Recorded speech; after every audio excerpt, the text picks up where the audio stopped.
Right, Shalom. I want to start off by giving all praise, honor and glory to Yahweh, Bahashem, Yahweh Shai, Bahashem, Rakakadash. Double honors to the elders and apostles of Great Millstone.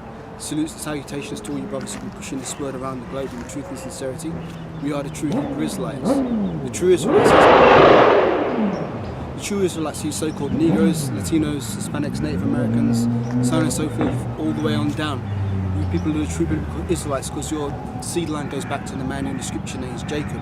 Also, you confusion of face, Akim. If your seed line goes back to the man Jacob, who's named Israel, you are an Israelite no matter what you look like. You could be, you might look like a so-called East Indian or Japanese or Chinese. If your bloodline goes back to the man named Jacob, you are an Israelite. So I've actually got a sign here. So the true Israelites, if you can see this on the camera, if you can see this, I'm not sure if it's going to come out, but here, so these are the tribes: Judah, Benjamin, Levi, Simeon, and here are the peoples.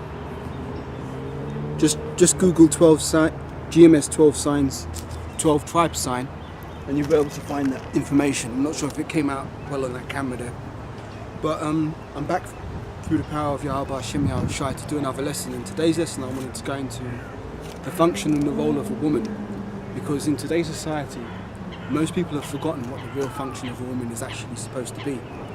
But the scriptures give us clear examples of what the role and the function of a woman is supposed to be in the world. Now I can go start off with Genesis chapter 3.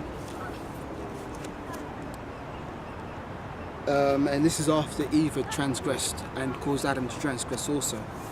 So the scripture says, this is Genesis chapter 3 and verse 16, he says, "Unto the woman he said, I will greatly multiply thy sorrow and thy conception.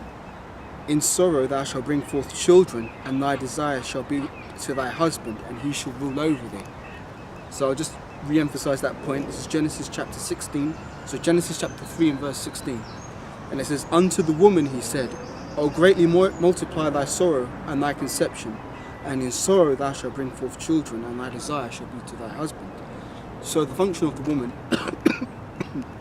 according to Genesis 3:16, is that her desire is supposed to be to her husband, and that she's supposed to bring forth children. But in today's world, women are kind of bugged out. Actually, I shouldn't say kind of. Women aren't kind of bugged out. They're completely and utterly bugged out. And you know, you've got a lot of women out here who want to, you know, do them. They want to do life their way. They want to chase their career. They want to travel the world. They want to, you know, do all kind of madness, do this, do that. But none of them want to do humble down and be submissive to their husbands, which 1 Corinthians 11 and 3 says. Let me just pull that up.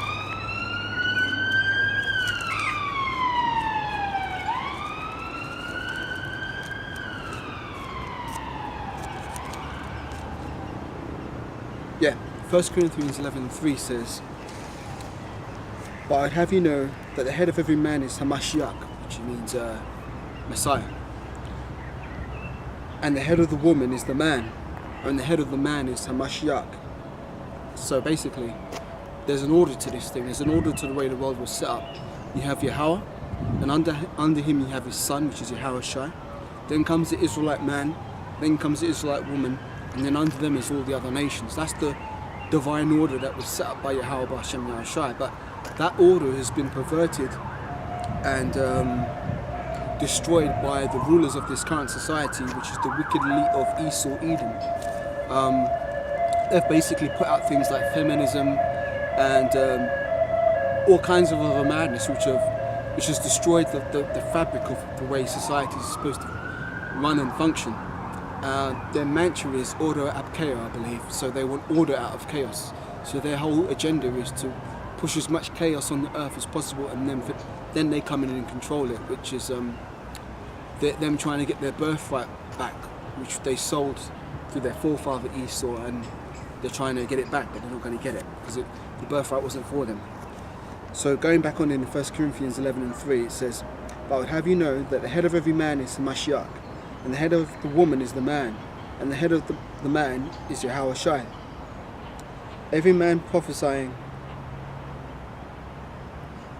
So, yeah, let me jump down to verse 8. It says, "For the man is not of the woman, but the woman of the man.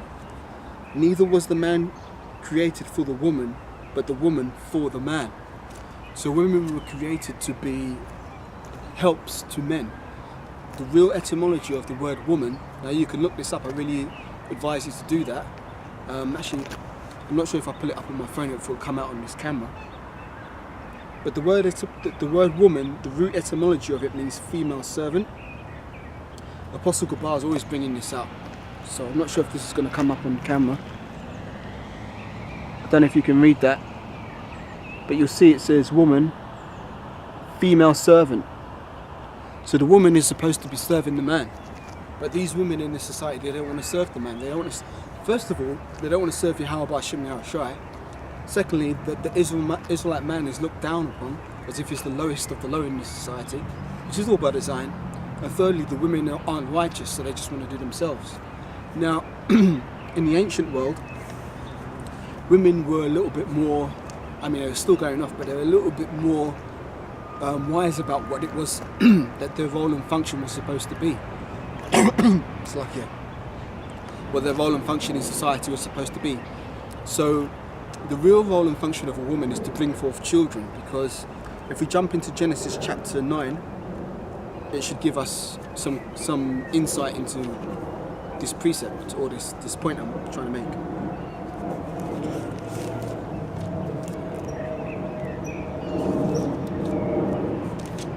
So this is Genesis chapter 9.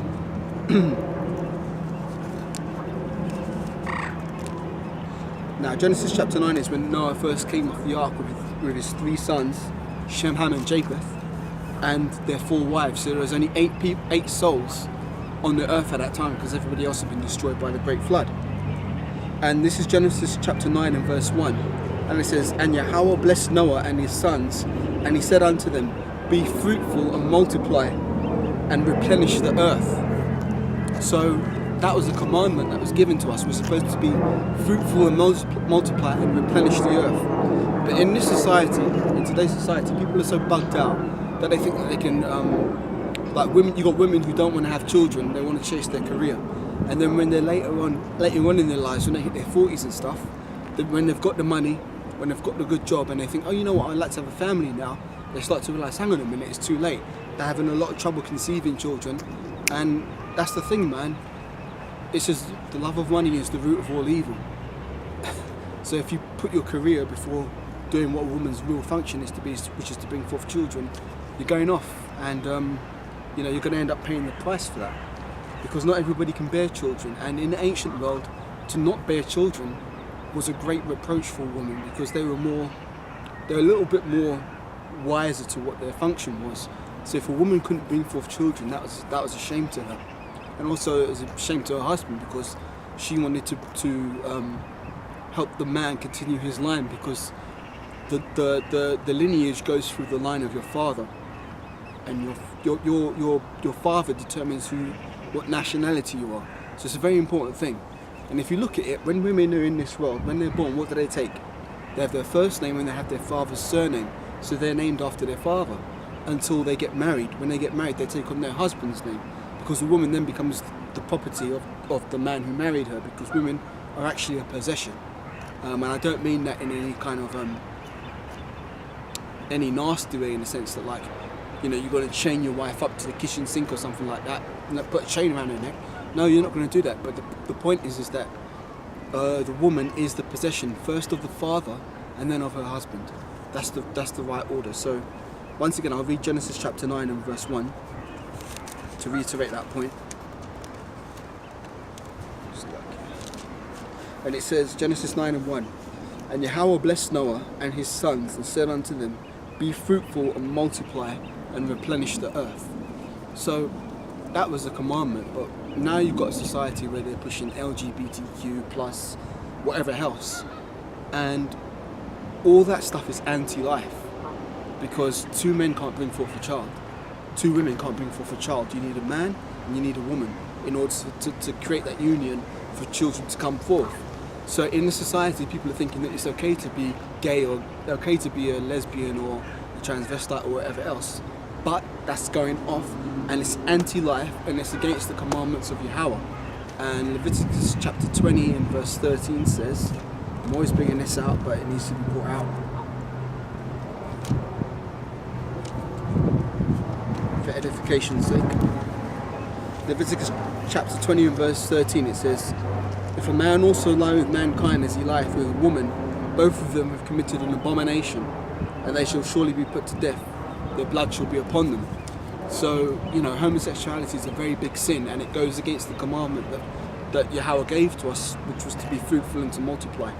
Now, I want to segue into some scriptures that I prepared, some notes I made, about some examples in the Bible of women who couldn't bear children and how much it grieved them for the fact that they couldn't bear children. So I'm going to start off with, first of all, the account of Abraham and his wife Sarah.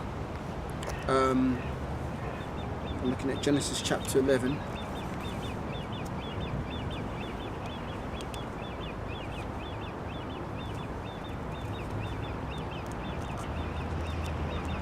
Just find it's Genesis chapter 11 and verses 27 to 30. So this is Genesis chapter 11 and verse 27. It says, now these are the generations of Terah. Terah begat Abraham, who later became Abraham. Now these are the generations of Terah. Terah begat Abraham, Nahor, and Haran. And Haran begat Lot. So Lot was Abraham's nephew. And Haran died before his father Terah in the land of his nativity, in Ur of the Chaldees. But Abraham and Nahor took wives. The name of Abraham's wife was Slaki. Just go.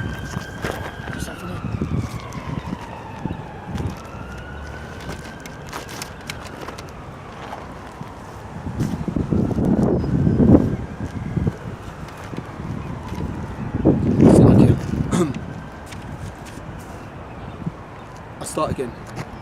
It says, and Abraham and Nahor took wives. The name of Abraham's wife was Sarai, who later became Sarah.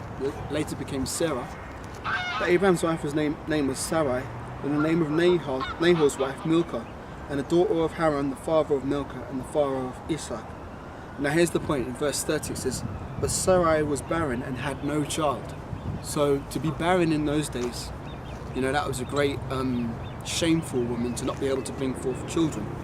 So the story goes on. I'm going to get Genesis 13 and it says verses 14. I'm going to read up from 12, and it says, Abram dwelt in the land of Canaan, and Lot dwelt in the cities of the plain, and pitched his tent towards Sodom. But the men of Sodom were wicked and sinners before the Yahweh exceedingly. So the people of Sodom and Gomorrah, you can read of the account in Genesis chapter 18 when Yahweh destroys Sodom and Gomorrah for one of the main wicked acts they were doing there was sodomy, homosexuality. That's where you get the term sodomy from. And that place still exists on earth to this day. You can do a Google search, look up ancient Sodom and Gomorrah, because that place has been left as an everlasting memorial for those who afterwards wish to live ungodly, which is what we have in this society today. A whole society of people who are completely ungodly and think that they can do what they want, be LGBTQ, whatever the fuck else, and then there's going to be no recompense for their actions, but there will be. So, carrying on, it says, but the men of Sodom were wicked sinners before Yahweh exceedingly. And Yahweh said unto Abram, after that Lot was separated from him, lift up now thine eyes, and look upon the place where thou art northward and southward and eastward and westward. For all the land which thou seest to thee, I will give it unto thy seed. I will give it unto thy seed forever, and I will make thy seed as the dust of the earth, so that if a man can number the dust of the earth, then shall thy seed also be numbered. Now I'm standing in a very dusty place, this is the forest.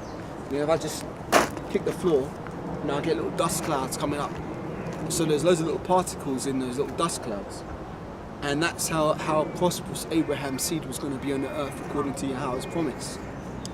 So it says, and I will make thy seed as the dust of the earth, so that if a man can number the dust of the earth, then shall thy seed also be numbered. Arise, walk through the land in the length of it and the breadth of it, for I will give it unto thee. Then Abram removed his tent and came and dwelt in the plain of Mamre, which is in Hebron, and built there an altar unto Yahweh. Now the point is that even before Abram knew whether Yahweh would bless him, Yahweh already knew he was going to bless Abraham. So when his wife Sarai was barren, Abraham didn't know if he was going to have any children or not. But Yahweh made a promise unto him, saying that Abraham would have children and that his seed would be multiplied exceedingly. Now at the time, Abraham must have been thinking, well, how's this going to happen if Sarai is barren? But Yahweh always knew that what he was going to do, because he always sat through the Spirit. So moving on in this account, jump to Genesis 15.